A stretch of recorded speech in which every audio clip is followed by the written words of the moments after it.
So we are ready to get going on game number 2. I'm quite excited to see what civs these two have picked for their Black Forest game. We have Cumans for ManInGreen and we have Celts for Magnus. I'm excited to see how this will play out. The Celts is down here in red for Magnus, and the Cumans are blue to the north for ManInGreen. Celts with siege and pikes are quite an unstoppable force late game when they push through a choke like this. So I can see that choice. Cumans though, if they go their normal cav into Celt siege, and well, first of all, Celt pikes, that can be really nasty. So this will be interesting to see how this plays out. Magnus is chasing a stray villager from ManInGreen over here, and he's lucky because he also gets a wolf in on the chase. But ManInGreen's villager, she has loom, so she might be fine.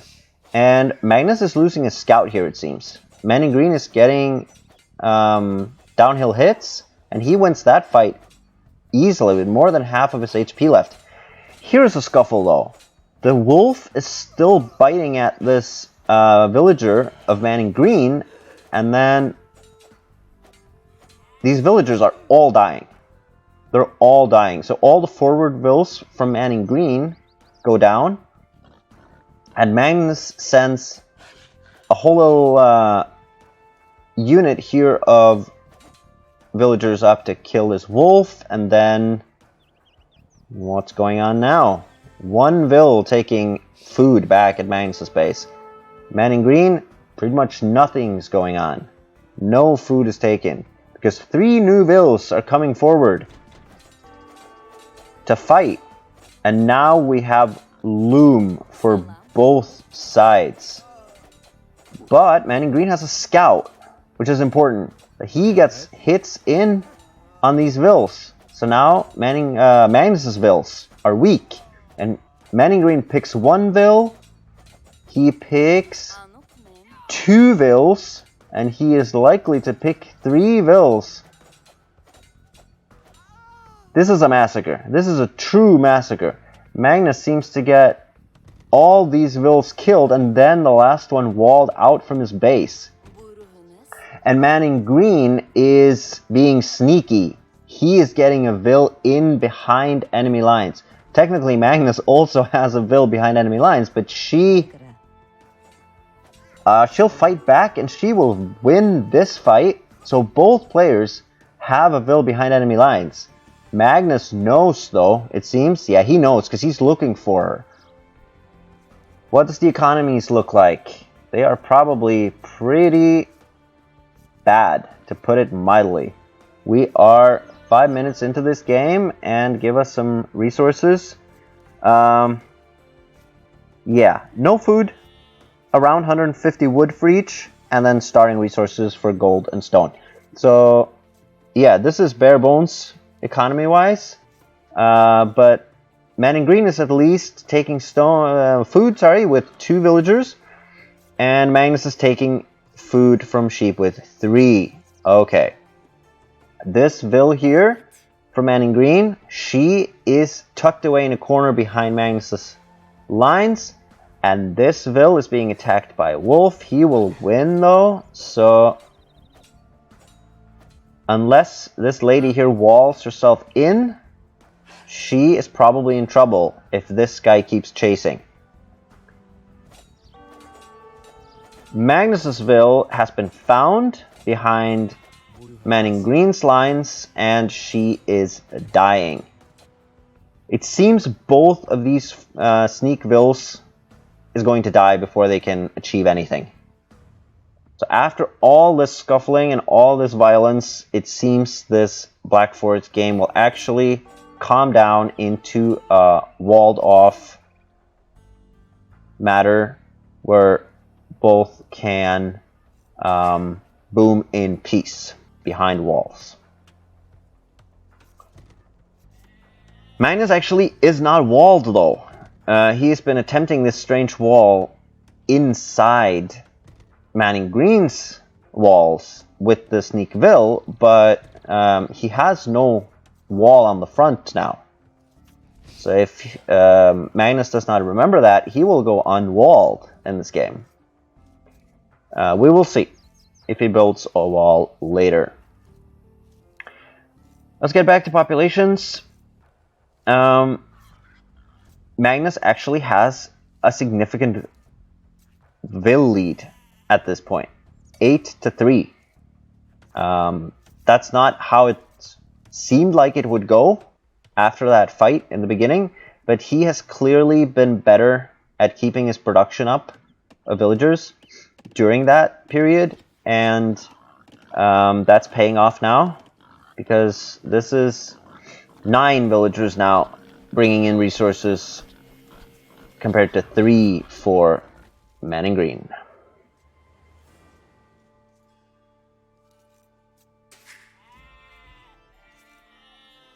And ManInGreen, he has a pretty serious problem now, because he is bottomed out on food, and he has only 3 villagers, 4 now, nothing queued, which means he will probably be unable, or he will certainly be unable to keep villagers coming out. So not only is he behind, but he will fall further and further behind because he's unable to maintain constant vill production. It doesn't really show yet in the score, because I believe ManInGreen at the moment, let's check, I can see kills here, right? No? Yeah, kill death. Yeah, ManInGreen has a much nicer kill death ratio. So that is giving him quite a lot of points, and probably some confidence, thinking that he is not too far behind here. But that is actually military score.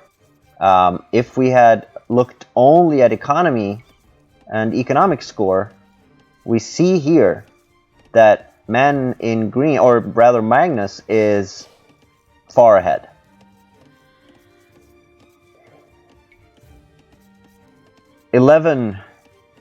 That's 13 vills at this point, and 5 for ManInGreen. At least at this point, ManInGreen has gotten up to a point where he has enough villagers to maintain constant production. He has to find a new food source soon, though, because these sheep will be running out. He should probably bring in a boar to try to get a new source under the TC before the old one runs out.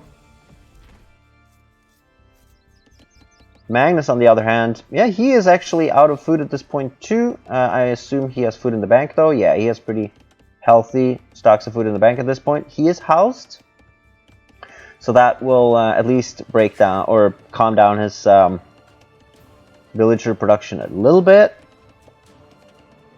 But he's wisely going over to berries. Has he taken both of his boar? I assume so at this point, yeah. When it comes to extra boar,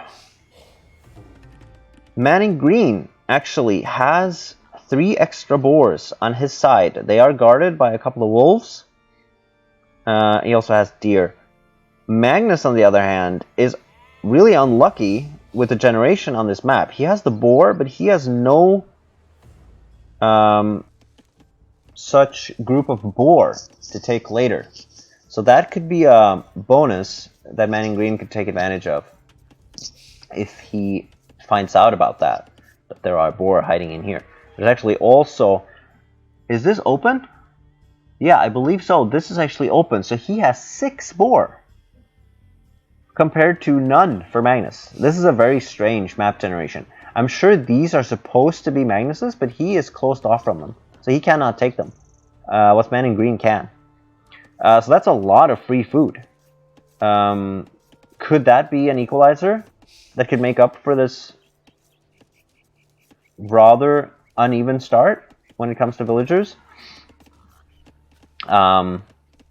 It's hard to see that happening, but it is a lot of free food, so you never know.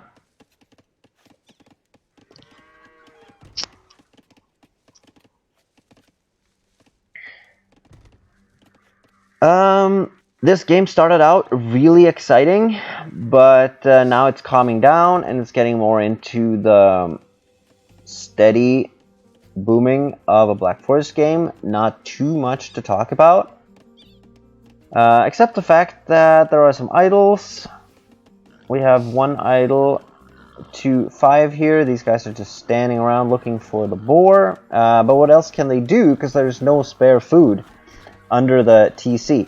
Part of the reason for that is, of course, the man in green has not been able to go around and find extra sheep because the scout died in the initial fight. That is also the fact for Magnus, but he seems, well, he's also missing 2 sheep. Yeah, so you see both players are suffering resource-wise from lacking their scouts.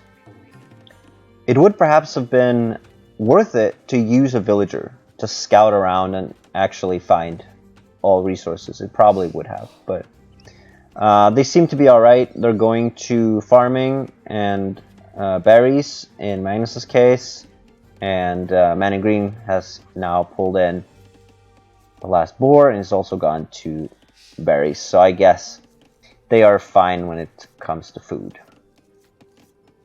Resources, ManInGreen, he is very low on food, as we would expect, because he has to put food into villagers.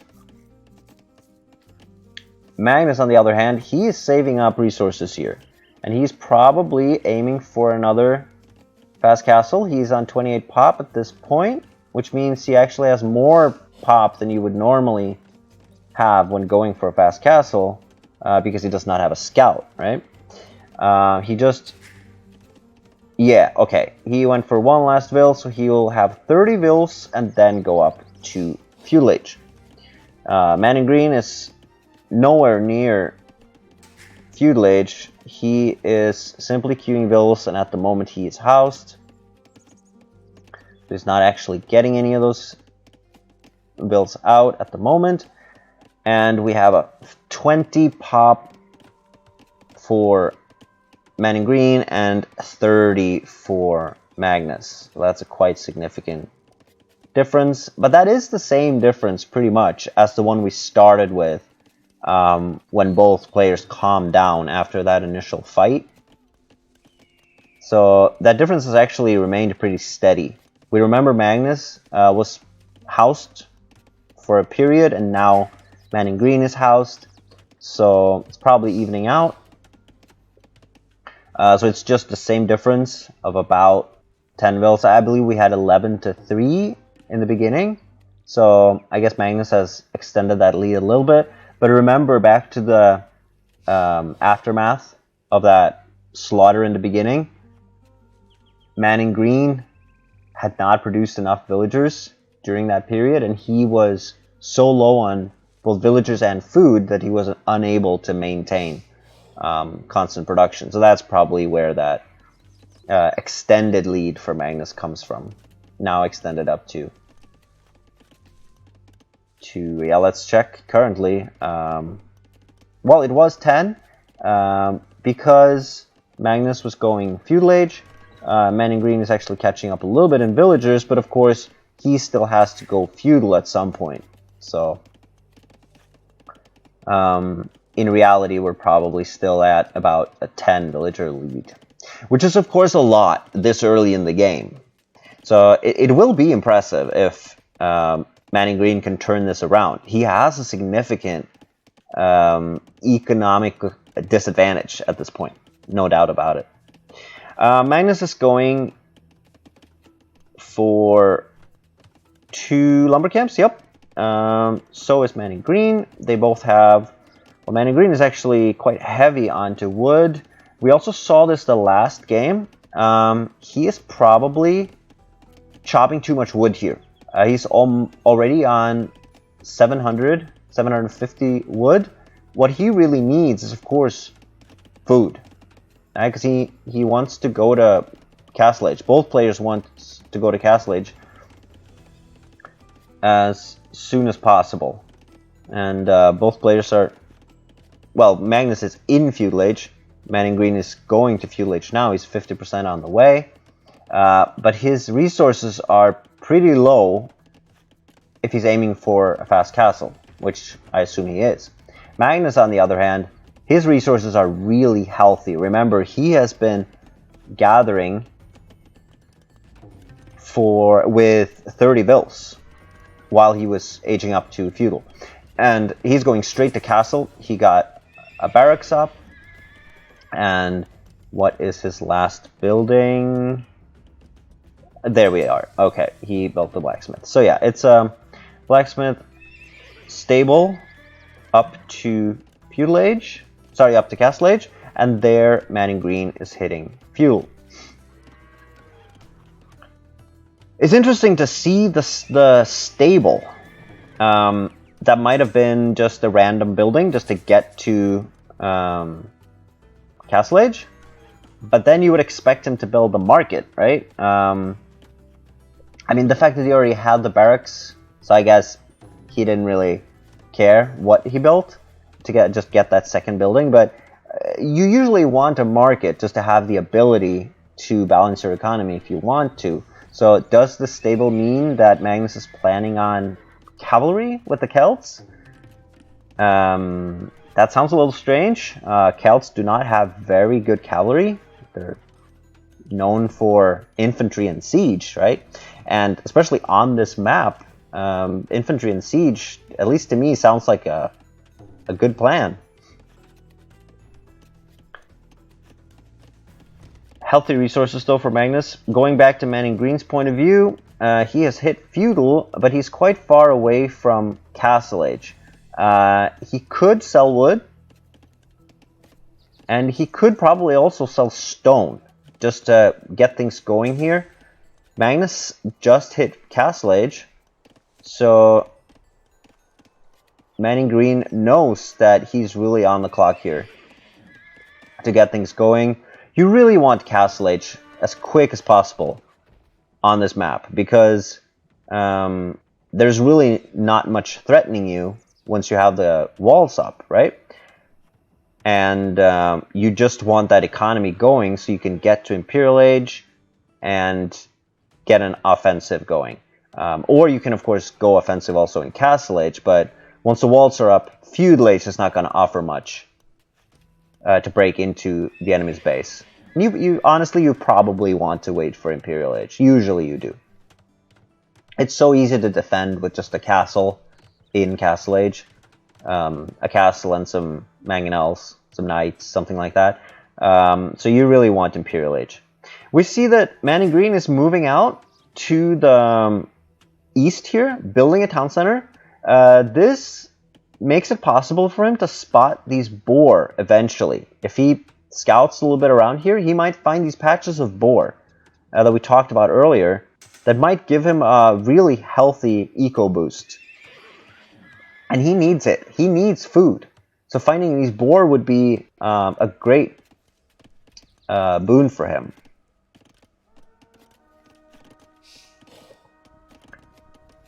Back to Magnus. He's still healthily chopping, farming, mining away. This is a lot of gold. He's going heavily into gold. I don't know exactly what that means. If he paired a lot of gold with a lot of wood, I would be thinking siege. But he's pairing a lot of food and gold. You could, of course, expect an Imperial Age, but this is still too much gold for just Imperial Age. The distribution shows a lot of wood though, so he might be just stockpiling gold, not just for Imp, but also for what he's planning on doing in Imperial Age, and then pairing that with a lot of villagers on wood now, which would indicate siege. I don't know. Let's get on some Fog of War here.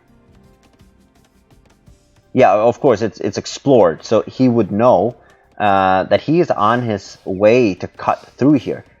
Is that his plan? Is he making Cav to go through here and just raid his way to victory? Considering where ManInGreen's at, that sounds pretty viable, actually.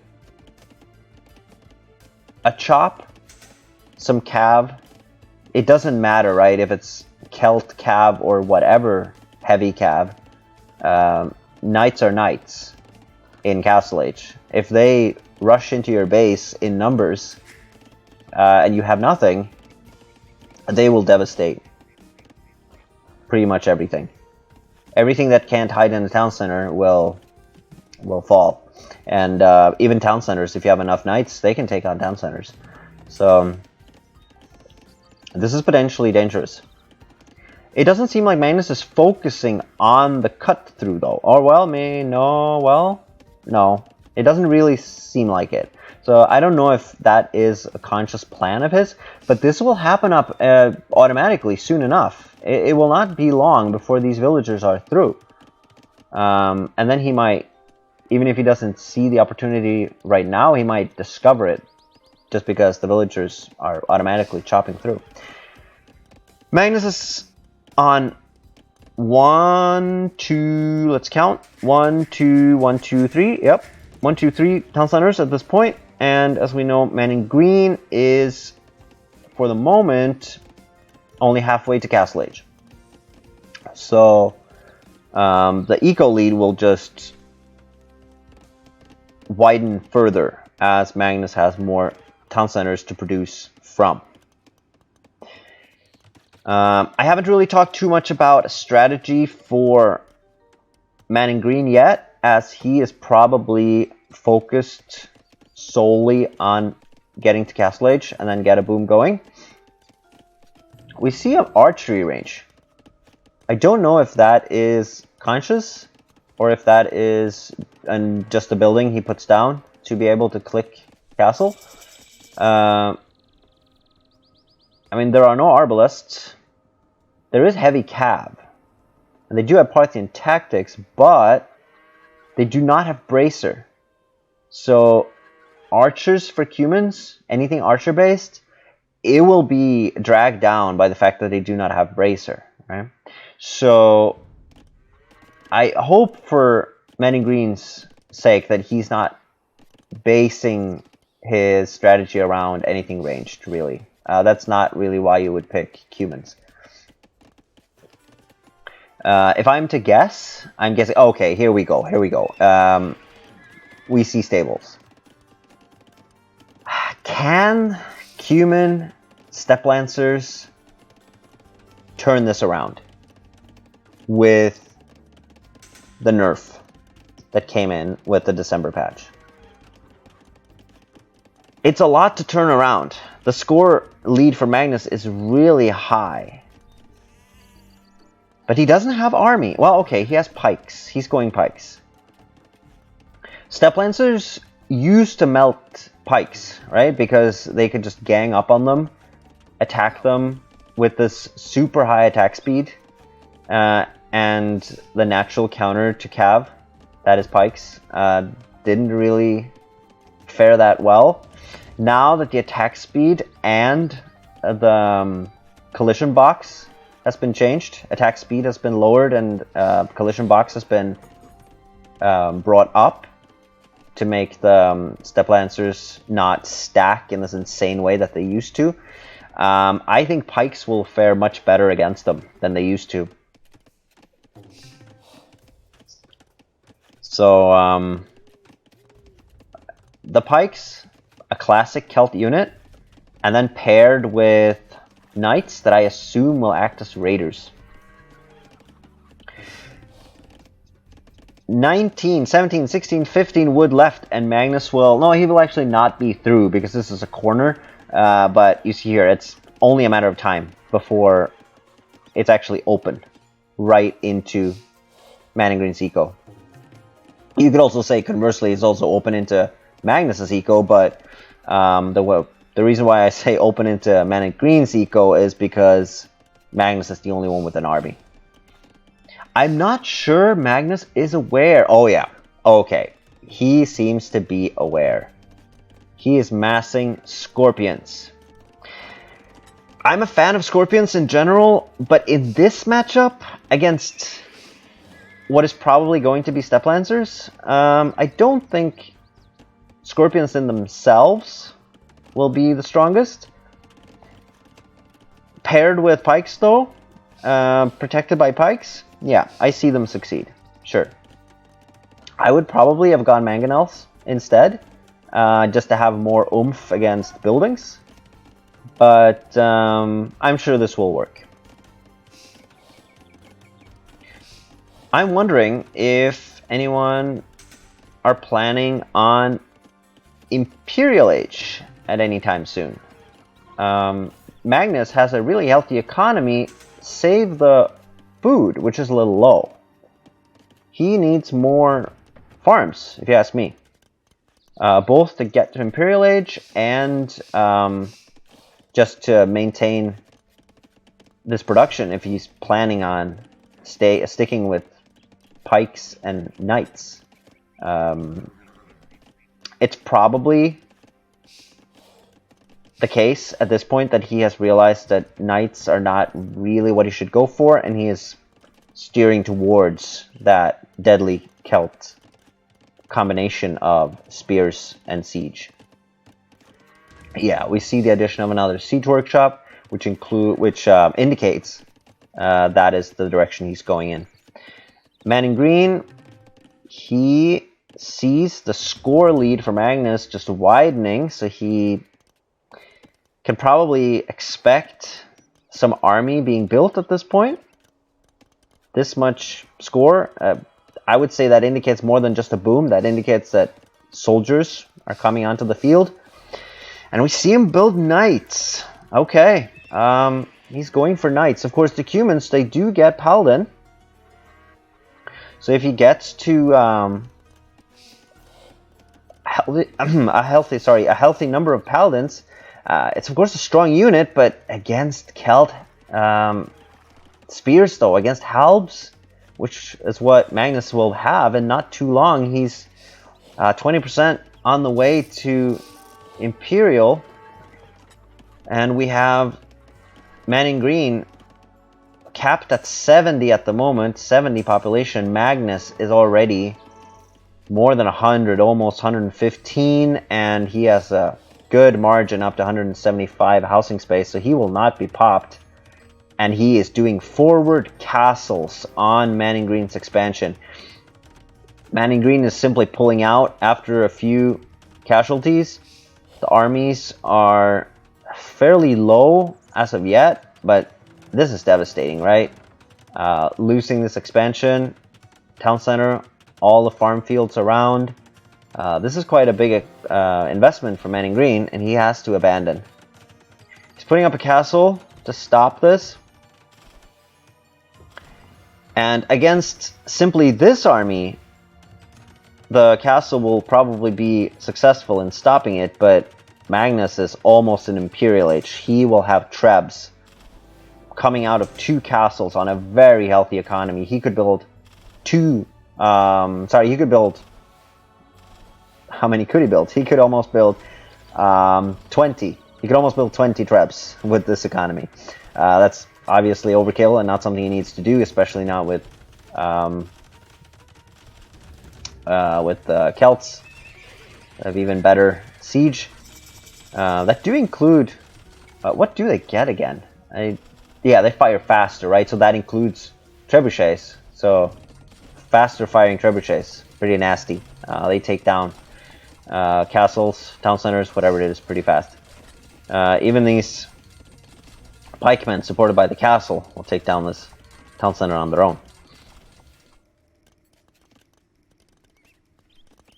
These knights are still just waiting. I think Magnus has completely gone away from knights. It's only 3. I think he sees that just a linear push into ManInGreen's base will be enough to secure the victory here. No raiding really needed. ManInGreen has established himself with a new TC in front of this castle. I definitely fear for this TC. It is probably not long for this world when this Treb comes forward. this seems like an unstoppable push at this point. Heavy Scorpion is in. We have, yeah, all the blacksmith upgrades. We have chemistry for the siege for Magnus. I actually do not recognize that tech. Oh, that's Scorpions being made. Okay, that's not a tech. We have siege engineers. This is full Celt power on display. The only thing that's really missing here is a halberdier and just full pop. That's all that's missing from full throttle Celt aggression here. Hard to see how ManInGreen can do anything about this at this point. He has 75 or 74 pop. Magnus has 123. The castle is under siege from 2 trebs. This will not be saved. I strongly doubt it. I mean, how would he save it? He has no counter trebs. He could repair, which he's not even repairing, which I think is just fine. He has no way to respond, so there's not really any point in trying to defend this castle. I don't really see what ManInGreen can do at this point. I think this push is unstoppable from ManInGreen's current position. All he has is 9 knights. That's the extent of ManInGreen's army. He's building a lot of archery ranges. What is the plan with these archery ranges? Is it skirms? Yes, it's skirms. To counter the pikes, makes sense, but the scorpions will tear the skirmishers apart.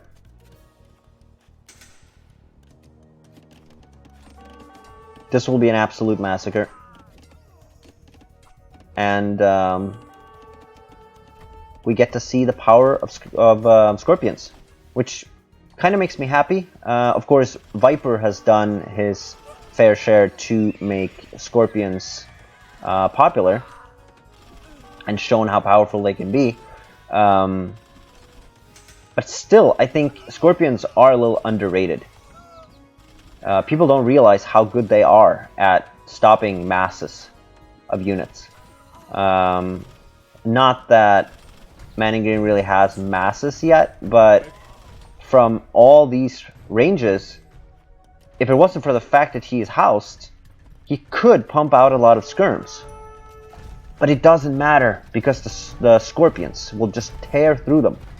Even if ManInGreen was full popped with skirms now, if he had 100 skirms, I would still put my money on ManInGreen with this army and these heavy scorpions. Heavy scorpions are so good against massed units.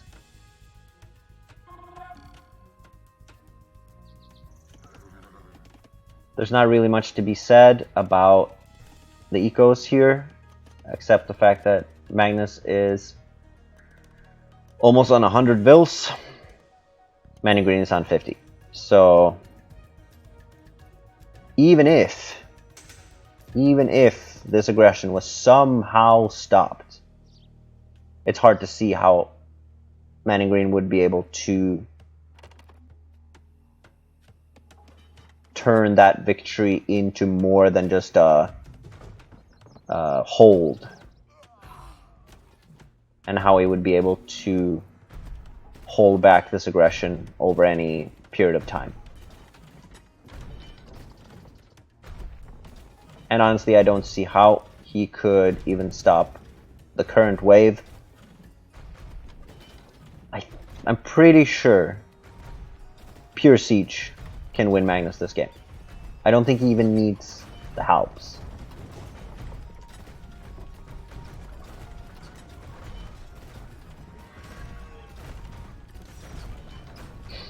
I think we can start a little recap of this game at this point. It really all comes down to the start, which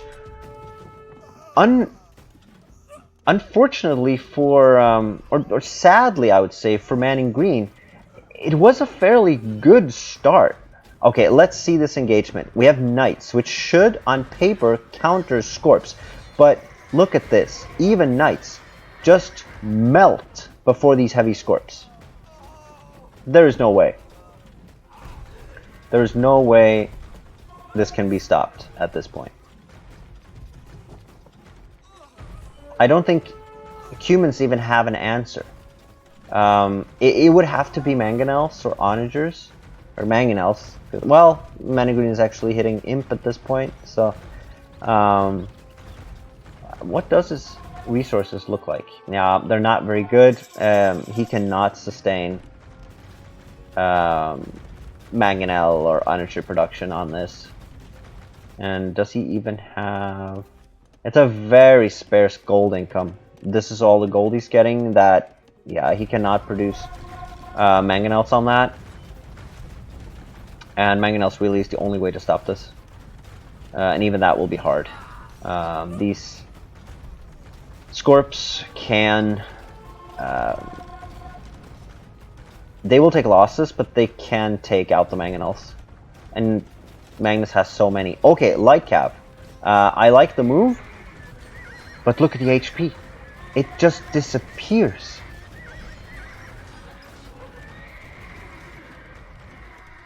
That, ladies and gentlemen, is the power of Scorpions. The Halberdiers, of course, they would have handled these Cav, but they hardly got any hits in. This was all the Scorpions. So far, these Halbs have really done nothing. This has been all the Scorpions doing the work. They could have done this alone. Masked Scorpions, not to be underestimated. The only real weaknesses, or the only real weakness of the Scorpions is their minimum range. And their low HP, so... yeah. Dominant. But what I was about to say, which I got interrupted by the engagement of the Cav there, what I was about to say was this really all started after, ironically enough, ManInGreen took a really good fight in that passage in the middle. The problem was just that he didn't produce and he didn't keep his economy going while he was winning that fight. And Magnus was able to pull back, regroup, and get a decent economy going. Actually, a really strong economy going, eventually. And ManInGreen was just lagging behind because he had those first initial minutes won militarily, but he lost economically, which eventually lost him the game. And of course, we also got to see the power of Celts on this map.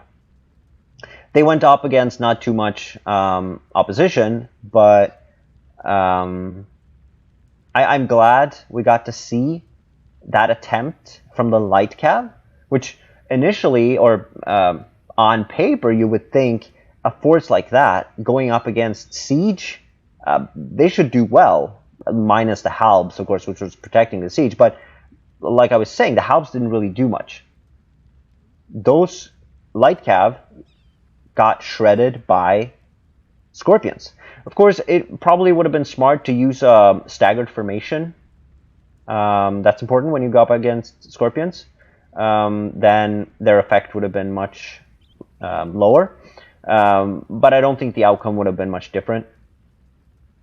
Only way to really deal with these are Onagers, Mangonels, that can use area of effect to take a lot of them out at the same time. Interesting game, considering the start. Well played. And that is the end of our best of 3, because this was 2 victories to Magnus. Good games, well played. Thanks to ManInGreen and Magnus for taking part. And I will hopefully see you in not too long with more series like this. Hope you enjoyed it, and have a wonderful rest of your day.